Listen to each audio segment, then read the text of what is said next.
Good morning, everybody. Thank you for tuning in. We're going to continue our conversation around NLP and how that can be useful for coaches working with athletes and teams. So in the past two videos, and we are busy in the series looking at our representational system. And we also spoke about how our 5 senses funnel information. Each representational system will receive information, it will activate memories to produce certain behavior, and this all takes place in the neural connectors in our brain. Now, as we also looked at, as we receive the information, our brain will code it, I'm thinking about record, but our brain will code it and then store it. And when we recall that information or memory, it will recall it in the same manner it has been stored. So what I mean by that is, if you have a specific memory and it is a picture that you see, then your brain will recall that as a picture. If you've stored it as a picture, your brain will recall that as an image or a picture. There can be sounds, for example, where you have coded and stored information as a particular sound, and that can be connected to a memory. And when you recall that memory, you recall the sound that you have heard. When I work with athletes who might have had a bad experience, to put that in perspective of, let's say, working with athletes. You can have an athlete that might have had a traumatic injury on field, let's say, in play or wherever. And when they speak to you, they might say, so let's say they had a traumatic knee injury, it was dislocated, and they might say, I can still see the picture of how my knee looked on the field in that moment. Or they might say, which refers to the fact that they are storing, or they've stored that information as a visual image. Or they might say that I can still hear the snap in my knee, which means that they've stored that information as auditory information.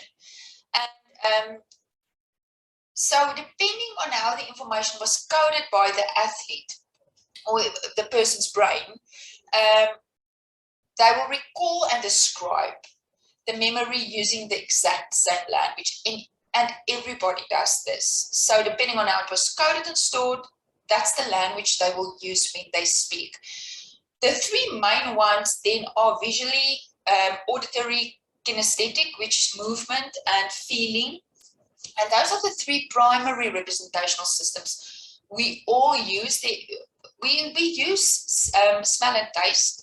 To a lesser extent, your brain will do exactly the same thing with that than it does with those 3 main primary systems. So it's not like they don't exist or your brain doesn't use that to code and store information. It will, but to a lesser extent.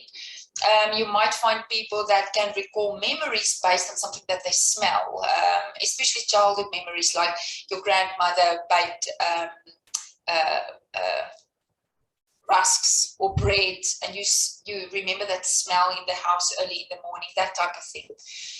Now, the way people represent information, right? It's been coded now, it's been stored, and the way they would represent that information will come out in their words.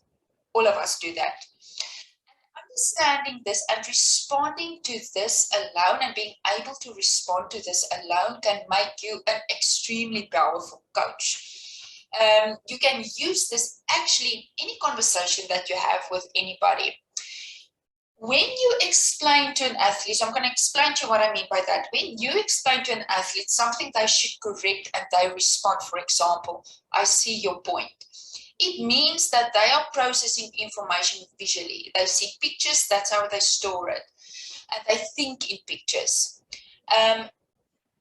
What happens is they are not metaphorically speaking. When people use these words, it's not a metaphor that they use. They're providing you a literal description of what they do inside of their head when it comes to the coding and storing and presenting information back to somebody else. So how can you use this to build trust with an athlete and with a team? You use the words back to them that they are using. That is the quickest way you can build rapport with anybody, your athletes, your team, and anybody that you have a conversation with. So that is why it's so important that you listen to what people are saying, because you want to pick up on these words. And what I will do is I'll put a link in the description below where you can find a list. You don't have to go and memorize them from the top of your head, but as you start to practice to listen out for these words, you will start to pick them up much easier in conversations with people. But there are certain words that will give you an idea that this person codes and represents information visually. This one will be kinesthetically, and this person will mainly be auditory, and there might even be people that do it through smell and taste. So when you want to give them feedback, you want to use the exact same language that they use. So if someone says, you speak to an athlete and the athlete says it doesn't feel right, that's a feeling. So that's kinesthetic. That's a kinesthetic representation of the information that's going on in their head. And when you explain to them and you talk to them and you suddenly ask them, do you get the picture? You'll miss one another completely in the conversation, and you will not be able to connect on a communication level. You are literally mismatching their way of thinking with your way of thinking. So in this particular example, you could respond to the athlete explaining to them that what they need to change, and you might say something like, it will start to feel more comfortable when you do enough repetitions. So you want to speak, and you can use the exact same words back to them, like if the athlete says, I don't feel this, try and use the exact same word back, but you don't have to, as long as it's still something that's connected to the kinesthetic representational system. So by giving people back their words, we literally speak their language and build instant trust and rapport. So people tend to like people, we all do it. We tend to like people that think like us and that act like us. We see it all the time, and we see it even on social media. If somebody doesn't have the same opinion as you, then the person is suddenly wrong. And by, I want to say by no fault of people's own, it's not that they deliberately go out and want to fight. Well, there are some people that want to do that, but deliberately, for the most part, don't go out and fight with people in conversations and on social media. But that is an instant way and a powerful way that you can connect with people instantly. And like I said, this is something you can apply in any conversation. So when you work with a team now, because it's easier with the one working with an individual or listening to an individual one-on-one and what they say in their conversation. But what if you have a team?